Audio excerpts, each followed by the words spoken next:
Okay, so thank you again, Mr. Tenente. Can you explain to us first where the ceremony will take place and how will it happen? Yeah, first we are pleased that the two countries were able to find solutions, an agreement, as people have been saying, an historic agreement. And tomorrow, and we have been ready to provide support to the ceremony, for the ceremony. It's important to note that this event has been brokered by the United States under the UN umbrella, and we are ready to host this ceremony tomorrow in the area of Ras Naqoura. It is a few kilometers from our base here, at the crossing between Lebanon and Israel.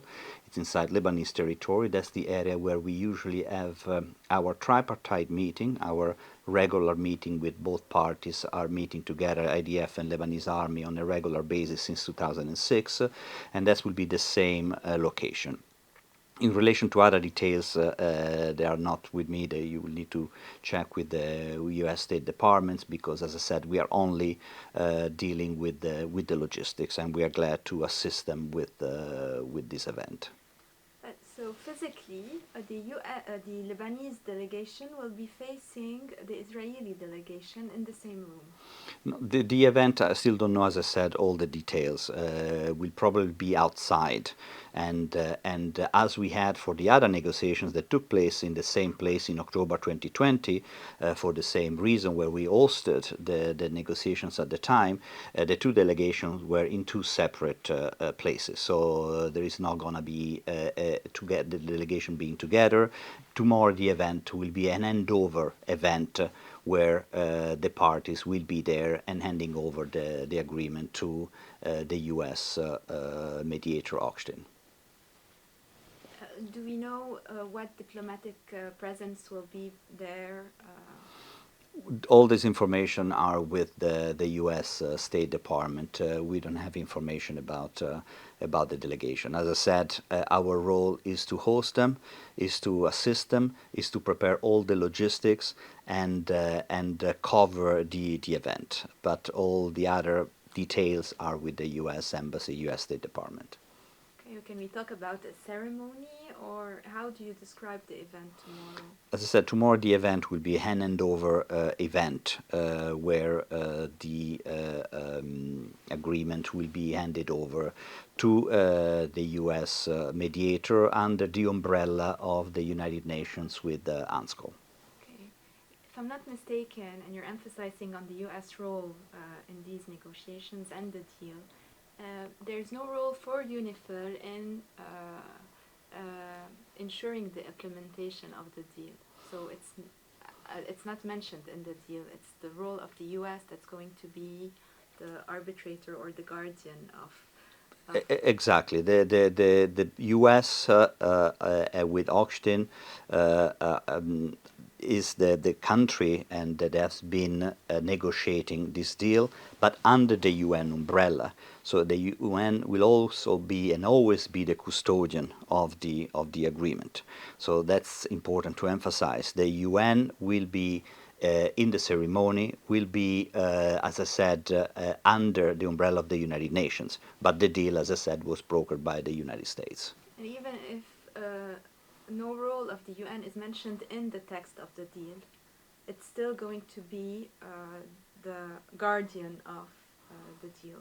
Exactly. So basically, the United Nations will be there to support, of course, this deal, as the Secretary General of the United Nations mentioned just a week ago, welcoming the agreement. How does the deal affect your role here, based on Resolution 1709? Well, definitely hoping that any agreement of this kind, and that's a very important, as I said, historic agreement, will also, in a way, benefit the role of the mission in moving forward with the parties to look at all the blue line marking areas. We are still working on delimiting the blue line. There is no border between the two countries. There is no border between Lebanon and Israel. The two countries are still at war. We are working with the parties to mark the blue lines in order to prevent violations. So we are hoping that we could move forward in all the outstanding points along the blue line. And there are still several outstanding points. So we are hoping to move forward on blue line marking. We are also hoping to move forward, and that's the goal of the mission, from cessation of hostilities to a permanent ceasefire. At the moment, we are monitoring cessation of hostilities, and we're hoping to move forward to a more peaceful situation in south of Lebanon. And important also to emphasize that the role of the UN and UNIFIL has been fundamental in maintaining stability in south of Lebanon, because since 2006, after the war between Israel and Hezbollah, the south of Lebanon has witnessed one of its longest period of stability, 2006 to 2022, 16 years of stability. So we are hoping that this deal will also have a contribution to move forward on the implementation of Resolution 1701. Now that there's no excuse for a war, no pretext for a war among Hezbollah's base, if I can say it like that, is it possible that whenever there's a rage to be expressed, it would be expressed against UNIFIL? Well, we're speaking that what we will have now, hopefully tomorrow, is this agreement at sea. But the blue line on the ground has not been finalized. And that's what we are hoping, to move forward on the ground. And that's an area that could still be volatile.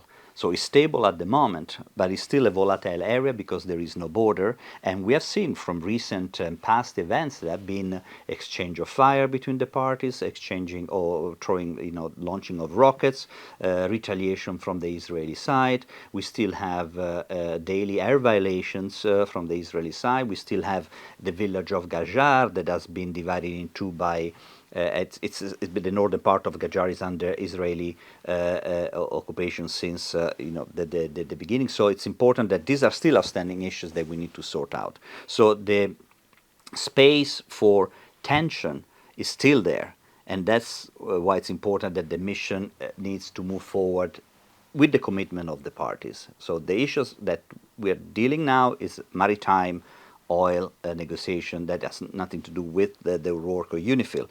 But what we still have to move forward is the part related to the marking of the blue line on the ground.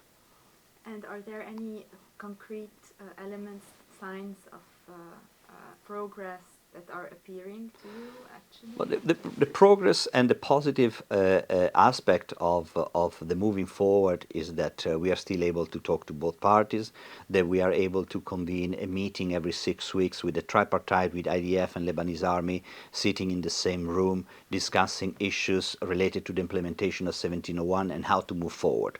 So, and the 16 years of stability is also a sign of hope. So we are really hoping that this could also move forward and to the end state of the mission, which is also to hand over all our responsibilities on the ground and at sea to the Lebanese army. You talk about stability despite the attacks that UNIFIL is often or regularly victim of.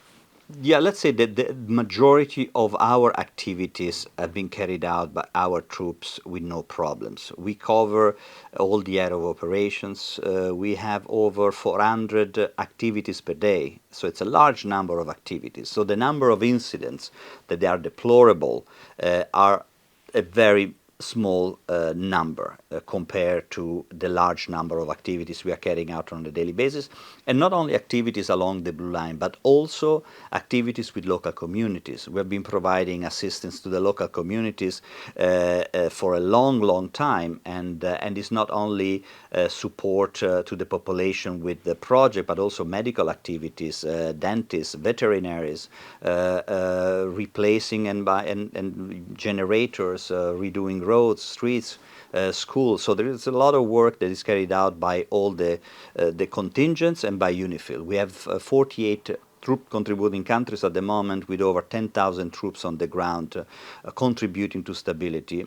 And the relation with the people of the South has always been very positive, despite the sporadic incidents that we have been witnessing. Most of the activities, patrolling, but also activities with the communities, have been very positive. And that's why we are here since 1978.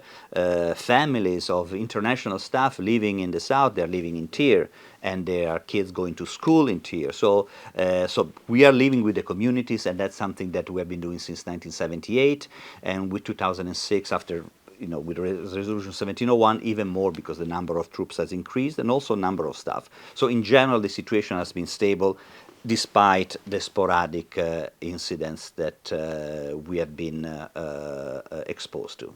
Just a few months prior to the signature of the deal, there was an amendment of the mandate of UNIFIL. You probably don't want to talk about an amendment, but Resolution 2650 gives a new sets new rules for a better cooperation between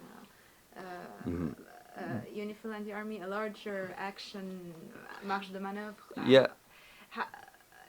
Yeah, but it is not an amendment, and even legally for the Security Council, it's not an amendment. Amendment means that your resolution is changing completely the structure and the activities and capabilities. We are keeping the same activities and the same instruction that we have received in 1701. Cooperation with the Lebanese army has not changed. We are still coordinating all the activities with the Lebanese army. And we always had independent activities. Even in 2006, we cannot patrol all the 400 activities with the Lebanese army. The number of troops is different. We have over 10,000 troops, Lebanese army much, much less. So even in 2006, the number of activities that we're carrying out with the LAF is around 20%. Before it was even less. So this has not changed. We are really hoping, actually, one of the requests of the Security Council, to have more LAF in the south, to have more presence in the south. What has changed, of course, the situation in the country. In fact, the last resolution of the Security Council is also asking UNIFIL to assist the LAF not only with the capacity and capabilities and trainings, but also with the fuel, food, and medicines, something we had also in the previous resolution. So things have changed, but there is no amendment of the mission. We are still here under 1701, supporting the Lebanese army, to ensure there is no entry of illegal weapons in the south of Lebanon, and make sure that also we will be able to hand over all our responsibilities to the LAF when the implementation of the mandate has been finalized. And once again, we are really hoping to move forward from cessation of hostilities to a permanent ceasefire, and move forward also on all the outstanding contentious issues along the blue line.